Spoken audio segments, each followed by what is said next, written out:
Good morning, everyone. Myself, Dr. Bharat Singh Meena, Assistant Professor Chemistry, Government College, Kota.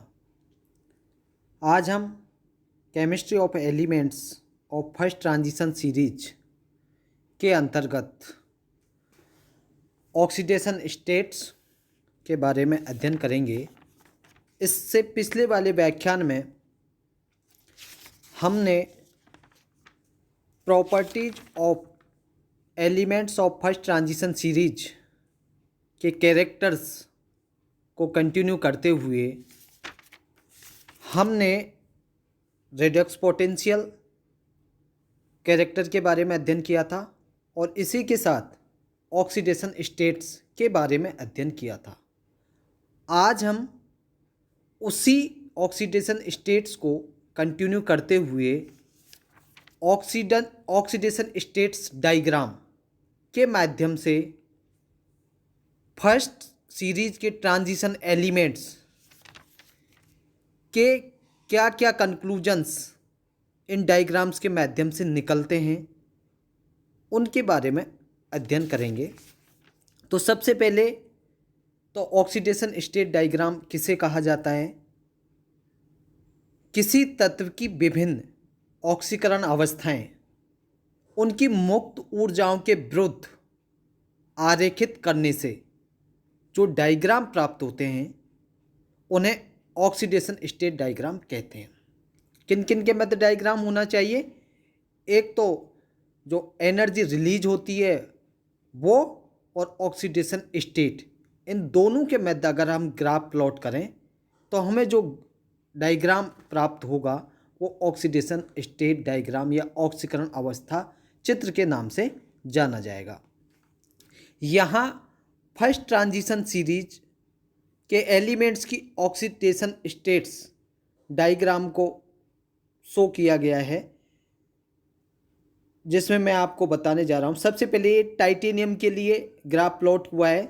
ये इसकी oxidation states हैं और ये इसकी मुक्त ऊर्जा है। इसी प्रकार से हम टाइटेनियम के बाद डिफरेंट को यहाँ देखेंगे तो टाइटेनियम, फिर क्रोमियम और ये वेनेडियम है, उसके बाद मैग्नीज है, आयरन है, कोबाल्ट है, निकेल है, कॉपर है। इनके ऑक्सीडेशन स्टेट और मुक्त ऊर्जाओं के विरुद्ध ग्राफ प्लॉट किए गए हैं। इन ग्राफ्स को देखने के बाद ये सारे ग्राफ्स की संख्या ए से एस तक अंकित की गई है। अगर हम ध्यान से इन ग्राफ्स को देखें और इन ग्राफ्स का आपस में अगर कंपैरेटिव स्टडी करें तो फर्स्ट सीरीज के जो ट्रांजिशन एलिमेंट्स की ऑक्सीकरण अवस्थाओं के बारे में क्या क्या कंक्लूजन्स या क्या क्या निष्कर्ष निकलते हैं, उनमें सबसे पहला जो कंक्लूजन है वो ये है कि इन तत्वों की जो अधिकतम ऑक्सीकरण अवस्था होती है उसके पीछे यह कारण है कि इनमें 3D कक्षकों में उपस्थित अयुग्मित इलेक्ट्रॉनों और इसी के साथ s इलेक्ट्रॉनों की कुल संख्या के योग का बराबर होता है। जो इन ट्रांजिशन एलिमेंट की मैक्सिमम ऑक्सीकरण स्टेट होती है उसमें एक तो 3D कक्षकों में पाए जाने वाले अयुग्मित इलेक्ट्रॉन और दूसरा s कक्षकों के इलेक्ट्रॉन की अगर संख्या को जोड़ें तो इन दोनों का जो योग होगा वो इन ट्रांजिशन एलिमेंट्स की मैक्सिमम ऑक्सीकरण अवस्था होगी। अतः हम ये कह सकते हैं कि मैग्नीज तक के तत्वों की अधिकतम ऑक्सीकरण अवस्थाएं 7 तक होती है। क्यों? क्योंकि D5 विन्यास तक D इलेक्ट्रॉन सारे कैसे होंगे? अयुग्मित ही होते हैं और D5 विन्यास के बाद कक्षकों में क्या होगा? इलेक्ट्रॉन का युग्मन या पेयरिंग शुरू हो जाती है, जिससे अयुग्मित इलेक्ट्रॉन की संख्या एक एक करके घटती जाती है। और यही कारण होता है, आप देखेंगे कि मैग्नीज के बाद अगर जिंक तक हम देखें तो एक एक ऑक्सीकरण अंक में कमी होती जाती है। उसका कारण यही है कि d ऑर्बिटल्स में अयुग्मित इलेक्ट्रॉन की संख्या कम होती जाती है, या हम दूसरे शब्दों में कहें कि d ऑर्बिटल्स में युग्मित इलेक्ट्रॉनों की संख्या बढ़ती जाती है। दूसरा इससे ये निष्कर्ष निकलता है कि जब हम इस श्रेणी में फर्स्ट ट्रांजिशन सीरीज में लेफ्ट टू राइट जाएंगे तो जो हायर ऑक्सीडेशन स्टेट है उसकी स्टेबिलिटी घटती जाती है। और इसका हम सबसे अच्छा उदाहरण मैं आपको बताता हूँ। स्कैंडियम 3+ है, लेकिन कैसा है, अत्यधिक स्थायी है। इससे आगे और बढ़े, टाइटेनियम 4+ है, तो ऑक्सीकरण अवस्था क्या हो रही है, बढ़ रही है, लेकिन स्थायित्व तो उसका कैसा हो रहा है, कम। स्कैंडियम कैसा था, अत्यधिक स्थायी, और टाइटेनियम कैसा है, अधिक स्थायी। और भी आगे अगर हम देखें तो वेनेडियम, क्रोमियम एंड मैग्नीज, इनकी ऑक्सीकरण अवस्था वेनेडियम की +5, क्रोमियम की +6 और मैग्नीज की +7 है। तो ऑक्सीकरण अवस्था तो बढ़ रही है, लेकिन इनका जो स्थायित्व है वो कैसा हो रहा है, घट रहा है, क्योंकि टाइटेनियम कैसा था, अधिक स्थायी, और vanadium, chromium and manganese ion है वो कैसे, ऑक्सीकारक। इसके बाद भी और हम देखें तो यहाँ देखेंगे कि आयरन, कोबाल्ट और निकिल आदि आयन ऑक्सीकारक, अस्थायी। आदि आयन कैसे हैं, अस्थायी हैं और ऑक्सीकारक हैं। तो ये सेकंड पॉइंट ये बता रहा है कि अगर ऑक्सीडेशन स्टेट बढ़ेगी तो उनकी स्टेबिलिटी कम होगी या स्थायित्व का मान कम होगा।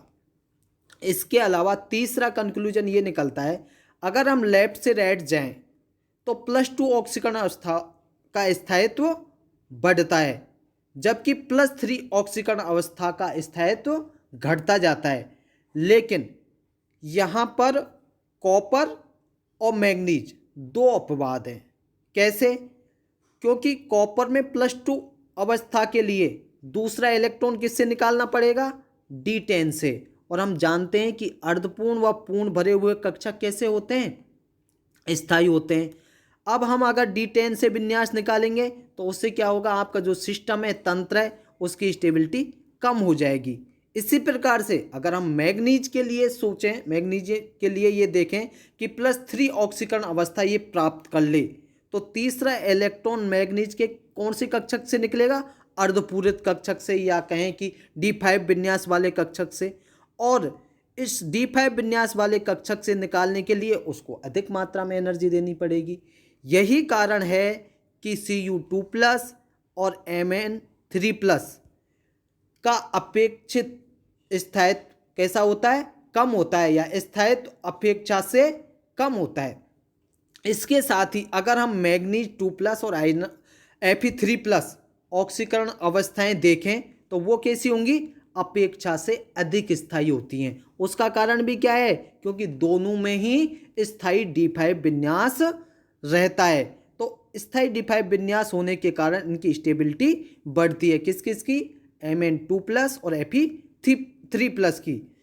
इसी प्रकार अगर हम विलयन अवस्था में देखें तो Cu+ की तुलना में Cu2+ का स्थायित्व अधिक होता है, जबकि अगर इलेक्ट्रॉनिक विन्यास देखें तो Cu+ ही स्थायी होना चाहिए, लेकिन विलयन अवस्था में वास्तव में Cu2+ अधिक स्थायी होता है। इसका कारण यह है कि Cu2+ आयन की जो उच्च जलयोजन ऊर्जा है, इसके कारण इसका स्थायित्व Cu+ की तुलना में अधिक हो जाता है। चौथा, अगर हम इसका निष्कर्ष देखें इन डायग्राम्स के माध्यम से, तो यह है शून्य अथवा ऋणात्मक ऑक्सीकरण अवस्थाएं भी स्टेबिलिटी में आ सकती हैं, लेकिन वो कब आ सकती हैं, यदि कम ऑक्सीकरण अवस्था को स्थायी करने वाले लिगैंड प्रेजेंट हों। क्या क्या कंडीशन है, शून्य एवं ऋणात्मक ऑक्सीकरण अवस्थाओं के स्थायित्व में लाने के लिए उनके लिए ये कंडीशन है कि कम ऑक्सीकरण अवस्था को स्थायित्व में अगर हम लाना चाहते हैं तो लिगैंड विद्यमान हो, जैसे कार्बन मोनोऑक्साइड है CO, या कहें डाइप्रीडाइल है आदि लिगैंड यदि उपस्थित हैं, तो इस प्रकार के लिगैंड जब उपस्थित होते हैं तो ये क्या करते हैं, अपने d ऑर्बिटल से इलेक्ट्रॉन देके, धातु के रिक्त ऑर्बिटल को इलेक्ट्रॉन देके सिग्मा बॉन्ड बना लेते हैं और उस मेटल पर ऋणात्मक आवेश की अधिकता हो जाती है। इस प्रकार की ऑक्सीकरण अवस्थाएं क्या साबित करती हैं? धातुओं के कम धन विद्युतीय होने का संकेत प्रदर्शित करती हैं। तो अगर शून्य एवं ऋणात्मक अवस्थाएं अस्तित्व में रहती हैं तो उसके लिए लिगेंड प्रेजेंट होना चाहिए। पांचवा जो कंक्लूजन है वो ये है कि अधिकतम ऑक्सीकरण अवस्था मैक्सिमम किसी के ऑक्सीडेशन स्टेट है और इसी के साथ +2 और +3 ऑक्सीकरण अवस्थाओं के मध्य की ऑक्सीकरण अवस्थाओं में एक असमानुपातन का गुण पाया जाता है। कैसे? ऐसी अवस्थाएं एक ही समय में अपने से कम व अधिक ऑक्सीकरण अवस्थाओं में परिवर्तित हो जाती हैं। ये इस गुण को असमानुपातन का गुण कहते हैं। उदाहरण के तौर पर हम देखते हैं कि Mn3+ है, इसकी जो ऑक्सीकरण अवस्था है वो क्या है? Mn3+, लेकिन इसमें जब असमानुपातन प्रदर्शित होता है। कैसे? Mn3+ जब रिएक्शन करेगा तो ये MnO2 बनाएगा जिसकी ऑक्सीकरण अवस्था +4 है और Mn2+ बनाएगा जिसकी ऑक्सीकरण अवस्था है 2 है। तो Mn3+ से अधिक व कम दो प्रकार की ऑक्सीकरण अवस्थाएं प्रदर्शित हो रही हैं जो Mn3+ का असमानुपातन का गुण प्रदर्शित करती हैं। छठवां कंक्लूजन ये है कि ऑक्सीकरण अवस्था बढ़ने के साथ उनके यौगिकों में सहसंयोजक गुण बढ़ते जाते हैं और सहसंयोजक गुण बढ़ते हैं तो ऑक्साइडों का अम्लीय गुण भी बढ़ता जाता है। उदाहरण के तौर पर अगर हम देखें तो मैग्नीज के 3 ऑक्साइड MnO, MnO2 और MnO3 में अगर मैग्नीज की ऑक्सीकरण अवस्थाएं देखें तो MnO में +2, MnO2 में +4 एंड MnO3 में +6 है। अब चूंकि हमने कहा था कि अगर ऑक्सीकरण अवस्था बढ़ती है तो यौगिकों का सहसंयोजक गुण भी बढ़ता है। तो आप यहाँ देखिए MnO जिसकी ऑक्सीकरण अवस्था है +2 है, एक आयनिक यौगिक है और यह क्या किस प्रकार से आयनित होता है? Mn2+ और O2- में आयनित होकर किसकी भांति व्यवहार करता है? एक क्षार की भांति व्यवहार करता है। इसी के साथ अगर हम तुलनात्मक देखें तो इसका दूसरा ऑक्साइड है MnO2 और MnO2 की जो ऑक्सीकरण अवस्था है वो +4 है, अर्थात ऑक्सीकरण अवस्था बढ़ रही है। तो ऑक्सीकरण अवस्था बढ़ रही है तो इसमें सहसंयोजक गुण भी बढ़ेंगे। तो हम ये देखेंगे कि MnO2 में जिसमें आयनिक व सहसंयोजक दोनों प्रकार के गुण पाए जाते हैं जबकि MnO में केवल आयनिक गुण था। अतः इससे ये प्रूफ हो रहा है कि ऑक्सीकरण अवस्था बढ़ रही है तो इसमें सहसंयोजक गुण भी बढ़ रहे हैं। MnO2 में आयनिक व सहसंयोजक गुण दोनों प्रकार के गुण पाए जाते हैं और इसी कारण इसका जो व्यवहार होता है MnO2 का वो उभयधर्मी या एम्फोटेरिक होता है। इसी प्रकार से अगर और बढ़ती हुई ऑक्सीकरण अवस्था को देखें तो MnO3 में देख सकते हैं जिसका ऑक्सीडेशन स्टेट 6 है। अतः इस गुण के आयनित होने के लिए मैग्नीज को कितने इलेक्ट्रॉन त्यागने पड़ेंगे? MnO3 में 6 इलेक्ट्रॉन त्यागने पड़ेंगे जो कि पॉसिबल नहीं है। अतः MnO3 को क्या मानते हैं हम? एक विशुद्ध सहसंयोजी यौगिक है और इसके गुण कैसे हो जाते हैं? अम्लीय। जबकि MnO के गुण कैसे थे? क्षारीय, क्योंकि इसकी ऑक्सीकरण अवस्था +2 थी जबकि इसकी ऑक्सीकरण अवस्था +6 है। तो ऑक्सीकरण अवस्था बढ़ने से इसके गुण भी बदले और इस अम्लीय गुण में परिवर्तित हो गया और इसके जो आयनिक यौगिक MnO में बन रहा था वो MnO3 में सहसंयोजी में परिवर्तित हो जाता है। अंतिम इसका कंक्लूजन यह है कि इस प्रकार ऑक्सीकरण संख्या अर्थात सहसंयोजक गुण बढ़ने से इनके क्लोराइडों की जल अपघटन की प्रवृत्ति भी बढ़ती है।